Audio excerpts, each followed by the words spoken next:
So we know Samsung launched 5 new exciting devices at its Galaxy Unpacked event on August 5th. If you missed any of that, you should catch up on that on our channels at TechCity NG. But the gist is that these 5 new power devices are designed to help you maximize work and play. I've got 2 of those devices in the Galaxy ecosystem here. That is the Samsung Galaxy Buds Live and the Samsung Galaxy Watch 3.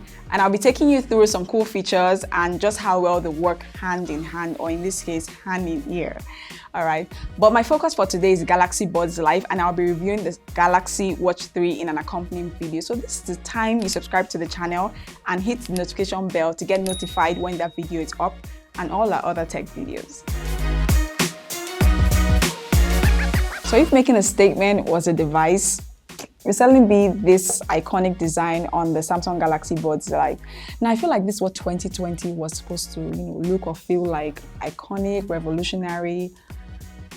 Try not to get started on that, but this bean-shaped innovative design on the Samsung Galaxy Buds Live certainly feels magical.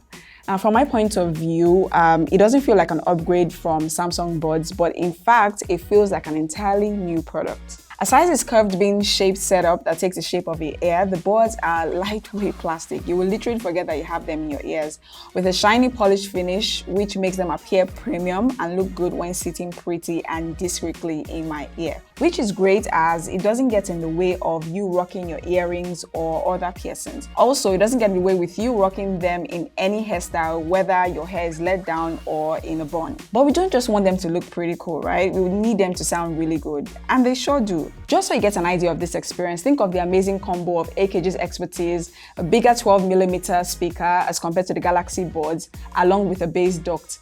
It's deep, it's rich, and it's enjoyable. It's got 3 microphones, 2 microphones on the outside and 1 on the inside, a vent for airflow, and speaker grills. So the sound coming through the speakers appear open and live and not enveloped. Control functions is made easier with a tap, double tap, or triple tap to play, skip, or to go to previous on what you're listening to respectively. Now, what I've discovered that most people are a bit divided on regarding their listening experience is its active noise cancellation, that's its ANC. Now, this is because Samsung's ANC is designed to shut out ambient noises, but not totally. So you could be on a bus or at a bus stop, and the Galaxy Buds Live will do a decent job at shutting out ambient noises like the sound of a moving vehicle and people's conversational voices, but might still be able to hear, say, conductors touting at the top of their voices.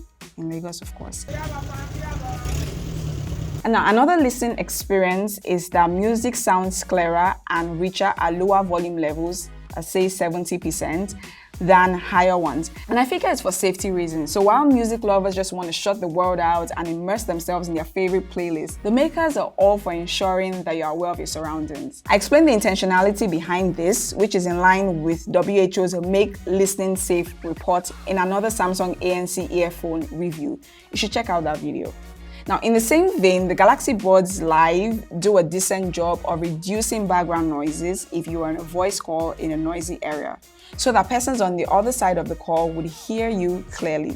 Other options to enhance your listening experience to suit your preferred lifestyle include tweaking the sound in the companion app, and for gamers, reducing latency issues while gaming. This you should find in the lab section of the app. Now, there is so much the Galaxy Buds Live could do, which includes finding your misplaced bud using the Find My feature on the app. It's important to know that the Galaxy Buds Live is not just compatible with Samsung and other Android devices, but also with iPhones. But to connect it to an iPhone, you have to download Samsung Galaxy Wearables.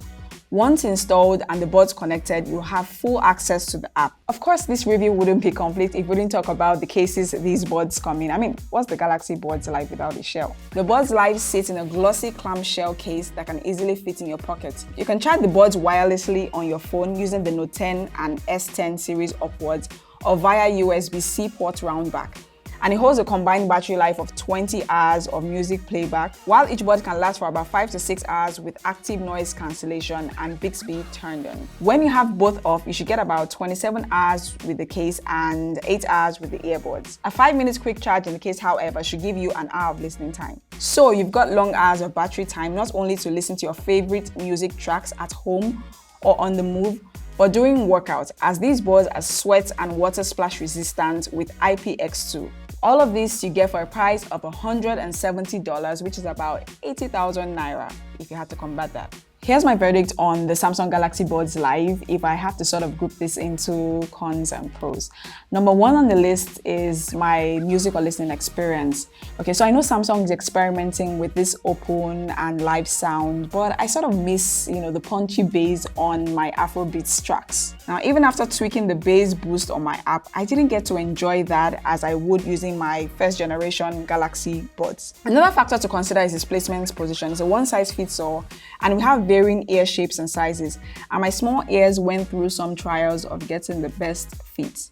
There are specifications on the app on how to wear them, but from a consumer perspective, we know how we would usually wear earbuds to suit our preferred listening experiences. Piggybacking off this, another reason why the placement is also very important is because these buds have no sort of size adjustment and can fall out if not fixed properly in your ear. There could also be an issue with triggering touch controls when adjusting them, but not a huge issue because you can block all touches in certain situations in the Galaxy wearable app. The pros include that it's comfortable enough to lay on them without triggering touch controls because of how flat they sit in your ears, as opposed to the Buds and the Buds Plus. They've got better sound quality, a more comfortable fit, considering that they do not protrude into your ear canal, and they are nearly double the battery life of competing best-selling buds. Beyond the sound, the Galaxy Buds Live are well suited to be an everyday listening accessory, and you can use them for a really long time.